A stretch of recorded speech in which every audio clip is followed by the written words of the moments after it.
The hifold booster seat folds into a compact size for portability and easy storage.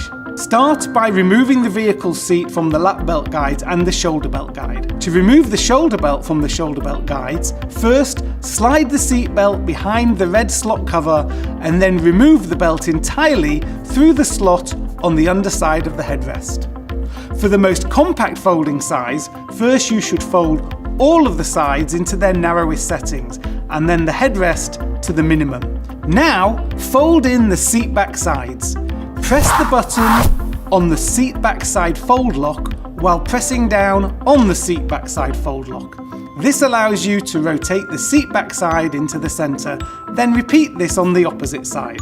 Fold the seat back down by lifting the seat back fold lock. This allows you to rotate the seat back forward and down inside the seat bottom. To fold back the headrest, pinch the headrest tabs together and rotate the headrest backwards.